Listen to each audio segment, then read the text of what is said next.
Assalamualaikum warahmatullahi wabarakatuh. Saya Kamila Rajusanina dari kelas 10-4. Di sini saya akan mempresentasikan peta konsep yang telah saya buat tentang haji dan umroh dan kurban dan akikah. Yang pertama ada haji dan umroh. Pengertian haji sendiri secara bahasa haji artinya menuju suatu tempat secara berulang-ulang atau menuju suatu tempat yang diagungkan. Sedangkan menurut syar'i atau menurut istilah artinya menyengaja menuju Mekah untuk beribadah kepada Allah Subhanahu wa taala. Kemudian ada rukun haji. Rukun haji ada 6. Yang pertama ada ihram, yang kedua ada wukuf di Arafah, yang ketiga ada tawaf, yang keempat ada sa'i, yang kelima ada tahallul atau menyukur rambut, yang terakhir adalah tertib. Kemudian ada syarat wajib haji sendiri. Syarat wajib haji ada 4. Yang pertama, berihram dari mikot, baik mikot zamani maupun mikot makani. Mikot zamani adalah batas ketentuan tempat di mana kita memulai ihram. Kemudian mikot makani adalah batas ketentuan tempat di mana kita memulai wajib memakai pakaian ihram. Kemudian yang kedua ada bermalam di Muzdalifah. Kemudian yang keempat ada tawaf wada. Yang ketiga ada tawaf wada. Yang keempat ada menjauhkan diri dari muharamat. Muharamat adalah hal-hal yang diharamkan. Orang-orang yang melanggar muharamat itu berkurang nilai ibadahnya dan wajib membayar dam atau denda. Kemudian yang terakhir dari haji ada sunnah haji. Sunnah haji itu ada 4. Yang pertama membaca talbiyah, yang kedua mengerjakan tawaf kudum, tawaf yang tidak terburu-buru atau berjalan biasa. Kemudian yang ketiga ada sholawat dan doa setelah talbiyah. Yang terakhir yang keempat adalah memasuki Ka'bah, yaitu Baitullah dan Hijar Ismail. Kemudian ada umroh. Pengertian umroh sendiri secara bahasa umroh berarti ziarah. Sedangkan secara syar'i atau secara istilah berarti umroh artinya berziarah ke Ka'bah atau ke Mekah.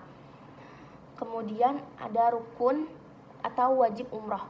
Rukun umroh sama dengan rukun haji, yaitu ihram, tawaf, sa'i, tahallul dan tertib.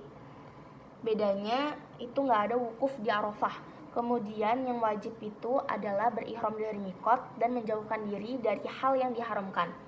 Kemudian ada bab terakhir atau bab berikutnya, yaitu kurban dan akikah. Kurban sendiri, pengertian kurban sendiri dalam bahasa artinya dekat. Sedangkan secara istilah atau menurut syar'i, kurban adalah menyembelih hewan dengan syarat tertentu dan waktu tertentu dengan niat ibadah kepada Allah Subhanahu wa taala. Kurban ini hukumnya sunnah muakkad dan ada jenis dan syarat hewan kurban. Jenis-jenis hewan kurban contohnya seperti unta, sapi, kerbau, domba atau kambing. Kemudian ia cukup umur dan tidak cacat. Syaratnya yaitu pertama, domba sekurang-kurangnya berumur 1 tahun atau yang sudah tanggal giginya. Yang kedua, kambing sekurang-kurangnya berumur 1 tahun. Yang ketiga adalah unta sekurang-kurangnya berumur 5 tahun. Dan yang terakhir adalah sapi sekurang-kurangnya berumur 2 tahun.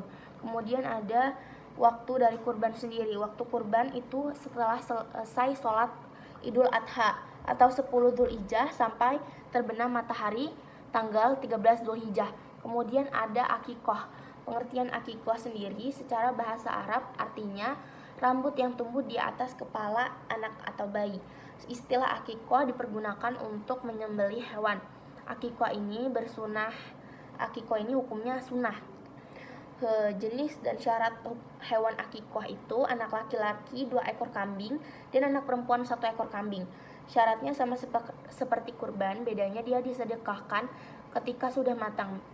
Kalau kurban kan disedekahkan sebelum dimasak atau diolah gitu. Akikah ini dilaksanakan saat hari ke-7 atau hari kelipatan 7 berikutnya kelahiran anak. Sekian yang dapat saya sampaikan. Mohon maaf apabila ada kesalahan. Wabillahi taufiq wal hidayah. Wassalamualaikum warahmatullahi wabarakatuh.